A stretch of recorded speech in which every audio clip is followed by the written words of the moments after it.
সংগ্রামী উপস্থিতি, আমরা সকলেই জানি এদেশের রাজনীতিকে পুরুষ মুক্ত করতে, এদেশের ফ্যাসিবাদী বিরোধ সাধনের জন্য, এদেশের রাজনীতিতে গুণগত পরিবর্তনের জন্য ইসলামী আন্দোলন বাংলাদেশ গোটা বাংলাদেশের মধ্যে কাজ করে যাচ্ছে।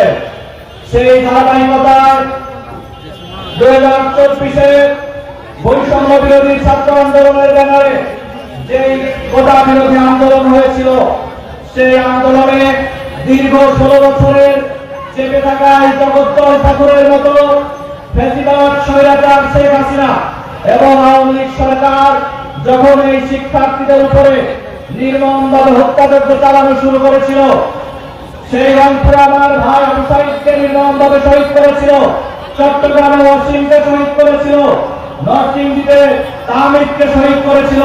ঠিক সেই সময় শিক্ষার্থীদের পাশে থেকে একমাত্র রাজনৈতিক দল হিসেবে পীর সাহেব চরমোনাই এদেশের জনতাকে সাথে নিয়ে রাজপথে নেমেছিল। সেই ধারাবাহিকতায় পীর সাহেব চরমোনাই রাজপথে নেমে এসেছিলেন। সেই ধারাবাহিকতা অনুযায়ী 18 জুলাইতে পীর সাহেব চরমোনাই সেই বাইতুল মুকাররমে ঐতিহাসিক ঘোষণা দিয়েছিলেন, এই নরপিশাচ তুই আমার সন্তানদের মুখে কেন গুলি করলি।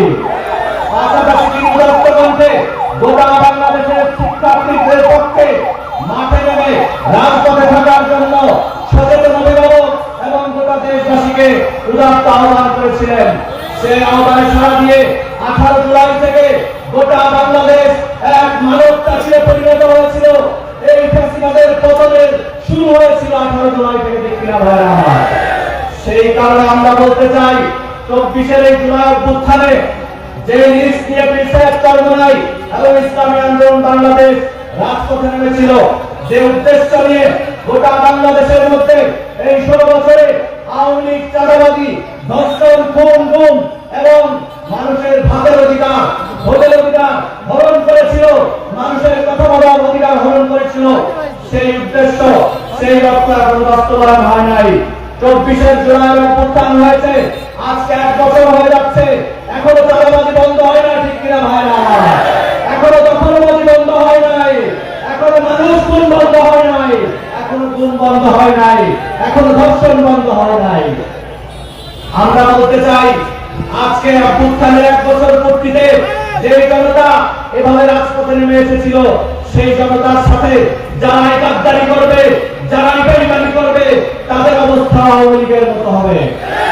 আমরা বলতে চাই অন্তর্বর্তীকালীন সরকার যে রক্তের উপর দাঁড়িয়ে, ছাত্র জনতার রক্তের উপর দাঁড়িয়ে ক্ষমতা আসীন হয়েছে, তারা আজকে নাকে তেল দিয়ে ঘুমাচ্ছে, তারা মন্ত্রীরা আরাম করছে, কিন্তু আমার সেই 24-এর অভ্যুত্থানের শহীদ ভাইরা এখনো পুনর্বাসিত হয় নাই। আহত ভাইরা এখনো কাতরাচ্ছে, হসপিটালের বেডে বিভিন্ন দপ্তরে কাতরাচ্ছে। আমরা বলতে চাই এখনো সময় আছে।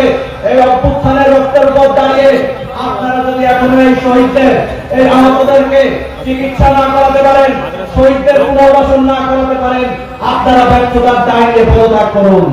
ছাত্র জনতা আবারও রাজপথে নামার আগে আপনারা সচেতন হন। যে শিক্ষার্থীদের রক্তের উপর দাঁড়িয়ে আপনারা ক্ষমতা এসেছেন, সেই শিক্ষার্থীদেরকে নিয়ে আপনাদের কোন চিন্তা, আপনাদের কোন পরিকল্পনা, আপনাদের কোন কমিশন আমরা দেখতে পাইনি। অনেকগুলো সংস্কার কমিশন হয়েছে, কিন্তু দুঃখজনক বাস্তবতা হলো শিক্ষা সংস্কার কমিশন আপনারা করতে পারেননি। অতএব আমরা বলতে চাই অন্তর্বর্তীকালীন সরকার, আপনারা যদি এখনো এই অভ্যুত্থানের মূল স্ক্রিপ্টকে ধারণ করতে না পারেন, তাহলে অনতিবিলম্বে আপনারা একটি সুষ্ঠু অবাধ নির্বাচন দিয়ে, পিয়ার পদ্ধতির মাধ্যমে সকল রাজনৈতিক দলের অংশগ্রহণের মাধ্যমে একটি নির্বাচন দিয়ে জনগণের নির্বাচিত সরকারকে নিয়ে আসুন। আপনারা সংস্কার দেখাচ্ছেন, আপনারা বিচার করতে পারছেন না, এখনো গণহত্যার বিচারের দৃশ্যমান কোন কার্যকর আমরা দেখতে পাচ্ছি না। এজন্য আমরা বলতে চাই আগামী সুখী সমৃদ্ধ কল্যাণ রাষ্ট্র গঠন করার জন্য একটি চাঁদাবাজি মুক্ত, দুর্নীতি মুক্ত, দখলবাজি মুক্ত, টেন্ডারবাজি মুক্ত বাংলাদেশ গঠন করার জন্য পীর সাহেব চরমোনাই যে ফর্মুলা দিয়েছেন, আগামী জাতীয় নির্বাচন পিয়ার পদ্ধতির মাধ্যমে হওয়ার কোনো বিকল্প নেই। ঠিক কিনা ভাইরা? এইবার রেখে সংগ্রামী আয়োজনবাসীকে আবার সালাম জানিয়ে শেষ করছি। আসসালামু আলাইকুম ওয়া রাহমাতুল্লাহ।